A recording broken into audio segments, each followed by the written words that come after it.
This is not enough space.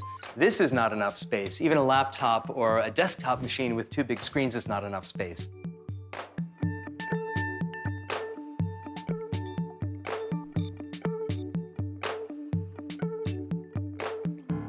It is a computer that is a room. It's a computer that is architectural. It's a computer that gives you more space for ideas because it has many screens all around the room. So that's one important idea. And the second important idea is that it is a computer for more than one person to use at the same time. What we designed is a product called Mezzanine.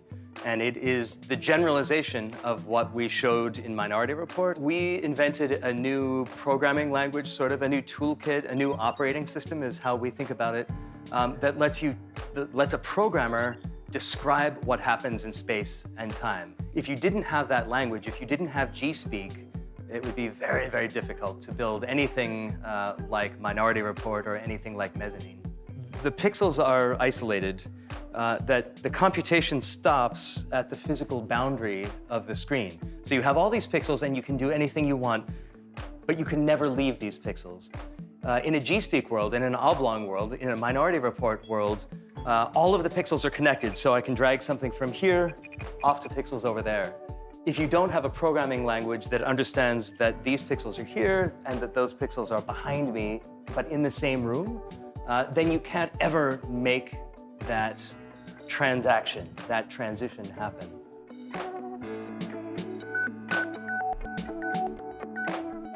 We have set out with, I think, an unusual mission, which is to transform the way people see and use technology, to transform the way that people understand computers, but to start with the user interface. And instead of starting with computer science, we start with the most basic principle, which is that the only thing we get as human beings, the only thing we can see and touch and interact with, of course, is the UI.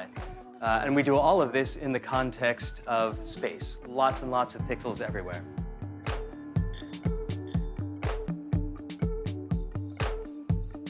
I think that one of the key ideas that Oblong's technologies and Mezzanine and the new UI design enables comes about because of how we think about space. But maybe almost more important is the idea of scale. So today, we very much like mobile devices because we take them with us. That's very powerful. But how much work can we do on a small device? If we were planning brain surgery or we had to do city-scale design, we're going to design traffic flows for an entire city, you need a computer that understands about space, human space, architectural space.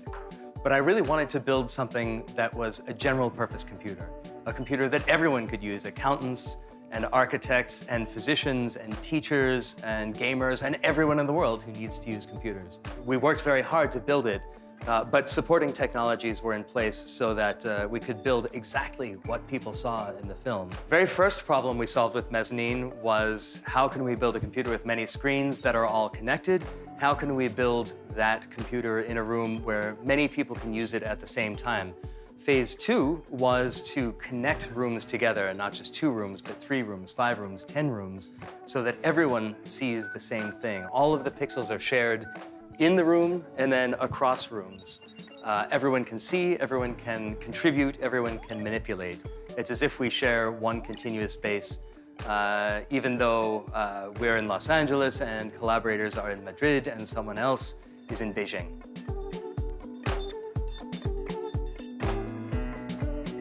There's a lot of excitement right now, this year, around virtual reality. I don't think anyone knows yet what VR is good for. We expect that it'll be good for at least gaming. I think ultimately there's a continuum that goes from VR, where we replace all of reality with something new that has some advantages and some challenges, through to AR, augmented reality, where we can still see the real world, but we overlay information. That's really interesting. We still have a problem there, which is that, do I know that you're seeing the same thing that I'm seeing overlaid on reality? More UI to be invented. And then Mezzanine and Oblong occupies the space at the other end of the spectrum. Here's VR, here's AR, here's Oblong, maybe it's RR, real reality, where the pixels are in the real world and we get all of the social stuff for free. We don't have to worry about that, and we can immediately go to the work. And we want that UI to be capable, we want it to be human, we want it to be beautiful, so that it's a pleasure to use, and we want it to be exhilarating. Using a new UI should feel powerful. It should feel like skiing or scuba diving or rock climbing or playing in an orchestra or playing an electric guitar or doing anything else that we do in the physical world where we use our minds and our bodies, which is how that we know that it's life. The UI should feel like that. It should feel like life.